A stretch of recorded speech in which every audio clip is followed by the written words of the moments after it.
Hello everyone, welcome to the channel take easy pharmacy. तो आज के लेक्चर में हम पढ़ने वाले हैं important MCQ of hospital pharmacy. तो स्टार्ट करते हैं आज का lecture. Hospital pharmacy is a department that deals with. Hospital pharmacy कौन सा डिपार्टमेंट है, वो किसके साथ डील करता है? ए मैन्युफैक्चरिंग ऑफ ड्रग के साथ, B procurement storage dispensing and patient care के साथ, सी ड्रग एडवर्टीजमेंट या D agriculture. So correct answer is option number B, procurement storage dispensing and patient care. हॉस्पिटल फार्मेसी क्या करता है? इंश्योर करता है कि प्रॉपर प्रोक्योरमेंट हो, स्टोरेज, डिस्ट्रीब्यूशन और safe use of medicine hospital में हो। इस सब का ध्यान क्या रखता है? हॉस्पिटल फार्मेसी इस सब का ध्यान रखती है।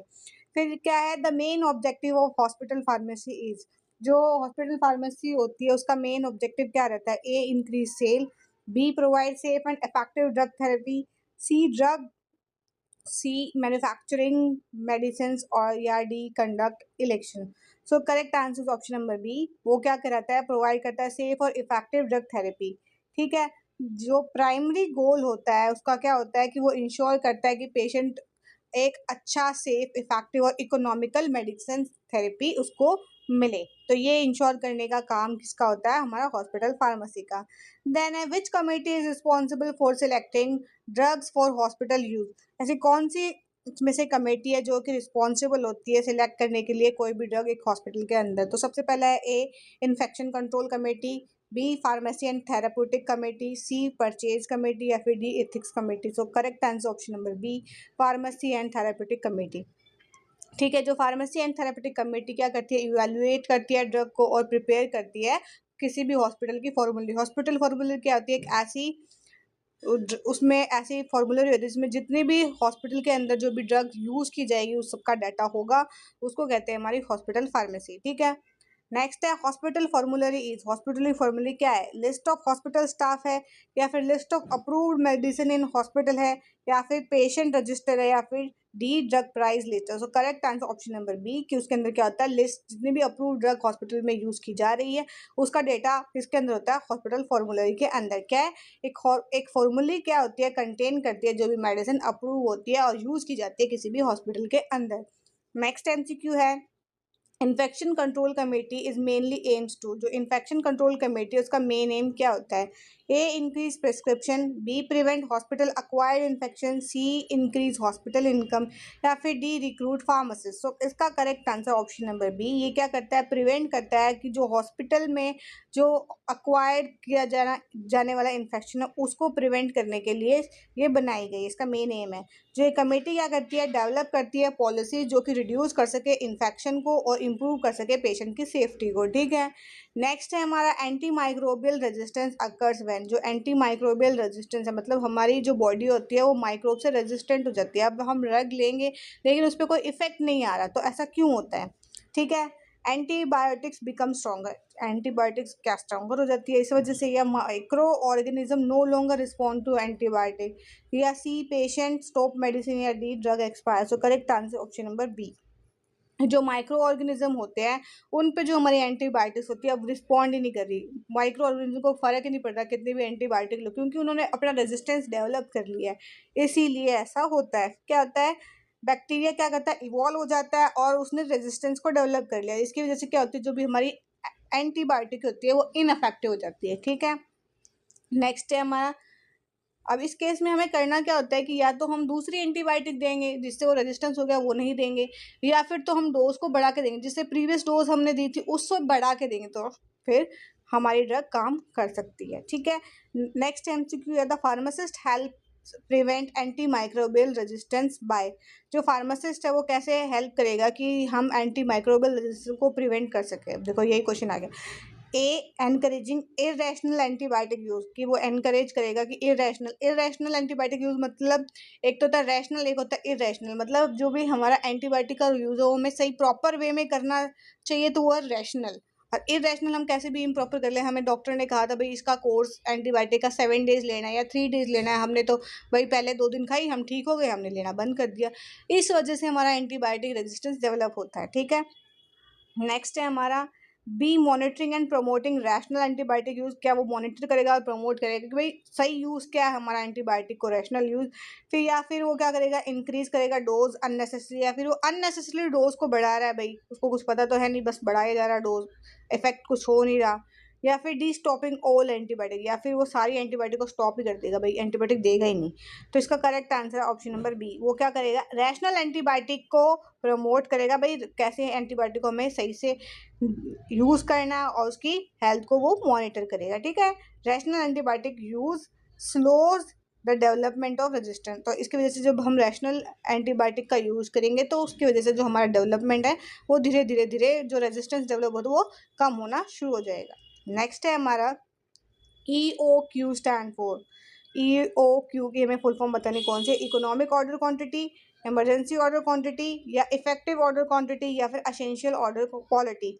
तो करेक्ट आंसर ऑप्शन नंबर ए, इकोनॉमिक ऑर्डर क्वांटिटी। जो EOQ क्या करता है, डिटरमाइन करता है कि जो हमारे आइडियल ऑर्डर की क्वांटिटी क्या होनी चाहिए, और मिनिमाइज करता है ऑर्डरिंग और स्टोरेज कॉस्ट को, ठीक है।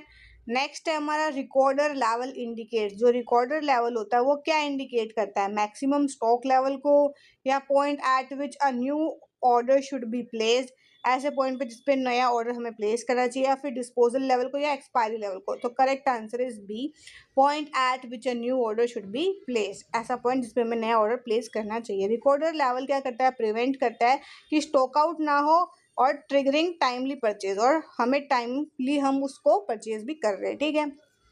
नेक्स्ट है इन्वेंट्री टर्नओवर मेजर, जो इन्वेंट्री टर्नओवर होता है वो क्या मेजर करता है, नंबर ऑफ स्टॉक को मेजर करता है, या how quickly stock is used and place, या हम कितनी जल्दी उस स्टॉक को यूज कर रहे हैं या रिप्लेस कर रहे हैं, नंबर ऑफ पेशेंट कितने हैं, या फिर ड्रग की क्वालिटी कितनी है। तो correct answer option number B, कि भाई हम कितनी क्विकली उस स्टॉक को यूज कर रहे हैं और रिप्लेस कर रहे हैं। तो एक्सेलरेशन में क्या है कि भाई हाई टर्नओवर इंडिकेट करता है भाई इफेक्टिव इन्वेंट्री मैनेजमेंट होना चाहिए। नेक्स्ट क्यू क्या है कि what is FIFO means, first in first out, final in first out, fast in first out, या फिर first item first order. So correct answer option number A, first in first out, मतलब जो भी हमारा stock medicine का पहले आया होगा हमें उसे क्या होगा, पहले ही क्या करना पड़ेगा, पेशेंट को देना पड़ेगा, ठीक है। अगर हम उसे पहले नहीं देंगे तो क्या होगा, जो हमारा स्टॉक पहले आया था उसकी क्या एक्सपायरी डेट नियर होगी, तो एक्सपायरी डेट नियर होगी तो एक्सपायर हो जाएंगे, जिसकी वजह से हमें क्या है, लॉस हो सकता है। तो इसलिए जो भी हम स्टॉक पहले लाएंगे तो उसे पहले ही डिस्पैच करेंगे, ठीक है। क्या है, older stock is issued before newer stock, मतलब ओल्डर स्टॉक को हमें पहले इशू करना है न्यूअर स्टॉक से, ठीक है। नेक्स्ट है फीफो मीन्स, FEFO का मतलब क्या है, first expired first out, first entered first out, first expired first first order, या फिर फाइनल एक्सपायरी फर्स्ट आउट। तो करेक्ट आंसर ऑप्शन नंबर ए। इसमें क्या है कि जो भी हमारी मेडिसिन है जिनकी एक्सपायरी डेट क्या है, नियरर है, तो हमें उन मेडिसिन को क्या है, पहले इशू करना है, ताकि वो विद इन द लिमिट उस एक्सपायर डेट की वो इशू हो जाए और काम आ जाए, नहीं तो क्या एक्सपायर हो जाएगी तो क्या खराब ही हो जाएंगे, ठीक है। नेक्स्ट है हमारा which method is preferred in hospital, hospital में कौन सा मेथड इसमें से प्रेफर किया जाता है, FIFO only, FEFO only, random issue, या फिर reverse issue. So correct answer option number B, FEFO क्या करता है, मिनिमाइज करता है वेस्टेज को ड्यू टू एक्सपायरी, ठीक है। नेक्स्ट है vaccine are stored using, vaccine को हम कैसे स्टोर करते हैं, हॉट चेन में, कोल्ड चेन में, सप्लाई चेन में, या फिर फूड चेन में। Correct answer option number B, cold chain में। वैक्सीन क्या है, रिक्वायर होता है उनको टेम्परेचर कंट्रोल स्टोरेज, ठीक है। और इन अब नेक्स्ट है हमारा recommended refrigerated temperature for vaccine. अब वैक्सीन का रिकमेंडेड टेम्परेचर क्या होना चाहिए रेफ्रिजरेटर के लिए, 2 to 8 degree Celsius, 25 to 25 degree Celsius, या 10 to 15 डिग्री सेल्सियस, या फिर below 0 degree. So correct answer option number A, 2 to 8 degree Celsius. Most vaccine क्या होती है, इस टेम्परेचर पे क्या होती है, स्टेबल होती है।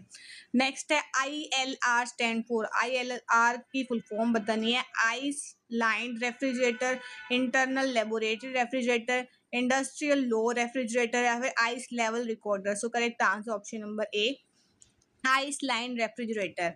ILRs क्या होते हैं, कॉमनली यूज किए जाते हैं वैक्सीन की स्टोरेज के लिए। नेक्स्ट है शेड्यूल H1 ड्रग रिक्वायर, जो शेड्यूल H1 ड्रग क्या रिक्वायर करती है, नो रिकॉर्ड या फिर स्ट्रिक्ट रिकॉर्ड मेंटेनेंस या फिर ओपन सेल या फिर veterinary use only. So correct answer is option number B, उनका हमें स्ट्रिक्ट रिकॉर्ड मेंटेन करना होता है और हम विदाउट प्रिस्क्रिप्शन इनको क्या है सेल नहीं कर सकते। ये क्या है, दीज ड्रग इनकी क्या है हम मॉनिटर करते हैं और इनका प्रिवेंट करते हैं कि भाई इनका मिसयूज ना हो। नेक्स्ट है एनडीपीएस एक्ट कंट्रोल। जो हमारा एनडीपीएस एक्ट है वो क्या कंट्रोल करता है, कॉस्मेटिक को, नार्कोटिक एंड साइकोट्रोपिक सब्सटेंस को या फिर वैक्सीन्स को या फिर सर्जिकल इंस्ट्रूमेंट को। So correct answer option number B, ये नार्कोटिक एंड साइकोट्रोपिक सब्सटेंस को ये कंट्रोल करता है, उनकी सेल्स को, उनकी रेगुलेशन को ये कंट्रोल करता है। एनडीपीएस क्या करता है, रेगुलेट करता है, कंट्रोल करता है सब्सटेंस जिनका क्या है मिसयूज हो सकता है, ऐसे जैसे सडेटिव्स हो गए, हिप्नोटिक्स हो गए, ऐसे ड्रग्स। ठीक है, नेक्स्ट है expired drug should be. Expired drug should be क्या, sold at low price, reuse, properly dispose या फिर मिक्स्ड विद फ्रेश स्टॉक। मतलब जो भी एक्सपायर्ड ड्रग उनके साथ क्या करना चाहिए। ठीक है, तो correct answer option number C, उनको हमें प्रॉपरली डिस्पोज करना चाहिए। एक्सपायर्ड मेडिसिन को क्या वो क्या मे बी इन्फेक्टेड और हार्मफुल हो सकते हैं, तो इसलिए हमें उनको क्या प्रॉपर डिस्पोज करना चाहिए। नेक्स्ट है cytotoxic drug are mainly use in. जो साइटोटॉक्सिक ड्रग होती है वो किस में, किस डिसीज में हम मेनली यूज करते हैं, ए डायबिटीज में, बी हाइपरटेंशन में, सी कैंसर ट्रीटमेंट में या डी एजमा में। तो correct answer option number C, cancer treatment में हम साइटोटॉक्सिक ड्रग का इस्तेमाल करते हैं। ठीक है, साइटोटॉक्सिक ड्रग क्या करती है, डिस्ट्रॉय करती है, जो भी रैपिडली डिवाइडिंग कैंसरस सेल होते हैं उनको डिस्ट्रॉय करने में हेल्प करती है। नेक्स्ट है हमारा drug distribution to admitted patient is called. जो भी हम ड्रग को डिस्ट्रीब्यूट करते हैं, जो भी पेशेंट हमारे हॉस्पिटल में एडमिट होते हैं, तो उसको हम क्या कहते हैं, inpatient distribution, outpatient distribution, retail distribution या फिर wholesale distribution. So correct answer option number A, inpatient distribution. जो हॉस्पिटल में एडमिटेड होंगे उनके लिए होगा इन पेशेंट डिस्ट्रीब्यूशन, और जो हॉस्पिटल में आएंगे एडमिट नहीं होंगे और उनको कहेंगे आउट पेशेंट डिस्ट्रीब्यूशन। ठीक है, नेक्स्ट है ये क्या, इन पेशेंट क्या करेंगे, रिसीव करेंगे मेडिसिन जो कि हॉस्पिटल में एडमिटेड है। फिर है unit dose drug distribution system अब सप्लाईज। अब जो यूनिट ड्रग डिस्ट्रीब्यूशन सिस्टम है वो क्या सप्लाई करेगा, वीकली डोज को या सिंगल डोज पैकेज को या मंथली डोज को या फिर बल्क स्टॉक को। So correct answer option number B, ये सिंगल डोज को पैक करके देंगे। Each dose is individually packed and label. Each dose को हम क्या करेंगे, पैक करेंगे और उसको लेबल करेंगे। ठीक है, अब क्या advantage of unit dose system, इसका एडवांटेज क्या है कि मोर मेडिकेशन एरर हो सकते हैं इससे, या फिर बेटर पेशेंट सेफ्टी मिलेगी, या फिर वेस्टेज ज़्यादा है, या फिर लेस कंट्रोल है। तो correct answer option number B कि इसके अंदर क्या है, हमें बेटर पेशेंट सेफ्टी मिलती है। ये रिड्यूस करता है मेडिकेशन एरर को और इम्प्रूव करता है अकाउंटेबिलिटी, पेशेंट की सेफ्टी को इंश्योर करता है। ठीक है, नेक्स्ट है हमारा फ्लोर स्टॉक सिस्टम मीन। जो फ्लोर स्टॉक सिस्टम मीन, इसका मतलब क्या होता है, drugs kept in a ward for immediate use, कि ड्रग को हम वार्ड में रख रहे हैं ताकि हम उसको इमीडिएटली यूज़ कर सकें इमरजेंसी कंडीशन में, या फिर मेडिसिन को हम फ्लोर पे रखेंगे, या ड्रग को डिस्पोजल सिस्टम या फिर इन्वेंट्री मेथड है या कोई। तो इसका करेक्ट आंसर ऑप्शन नंबर ए कि भाई हम ड्रग को क्या है एक वार्ड के अंदर रखेंगे ताकि हम उसको इमीडिएटली यूज़ कर सकें किसी भी इमरजेंसी कंडीशन में। तो फ्रीक्वेंट यूज मेडिसिन, ठीक है, फ्रीक्वेंट यूज मेडिसिन, एक मिनट,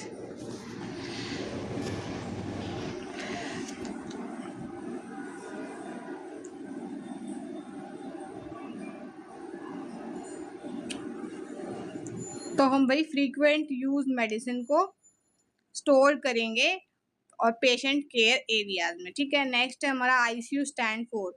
आईसीयू की भाई फुल फॉर्म क्या है, intensive care unit, internal care unit, intensive clinical unit या फिर इन्फेक्शन कंट्रोल यूनिट। तो correct answer is option number ए। ठीक है, इंटेंसिव केयर यूनिट, आईसीयू क्या करता है, प्रोवाइड करता है इंटेंसिव मॉनिटरिंग और treatment for critical ill patient, जो कि बहुत ज़्यादा क्रिटिकल है उनको प्रॉपर केयर प्रोवाइड करता है ICU. Out patient department, patient receive medicine through. जो आउट पेशेंट डिपार्टमेंट पेशेंट होते हैं वो कैसे मेडिसिन को रिसीव करते हैं, इन पेशेंट फार्मेसी से या आउट पेशेंट फार्मेसी से या आईसीयू फार्मेसी से या फिर सेंट्रल स्टोर से। Correct answer option number B, outpatient pharmacy से वो मेडिसिन लेंगे।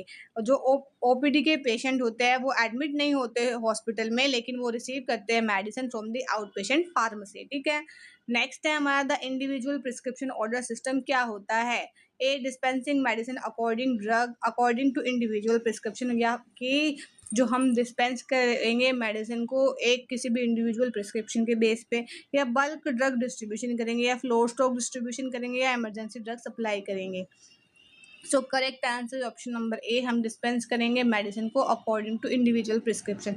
अलग अलग जो भी इंडिविजुअली जो पेशेंट की प्रिस्क्रिप्शन होंगी उसके अकॉर्डिंग हम उसको डिस्पेंस करेंगे।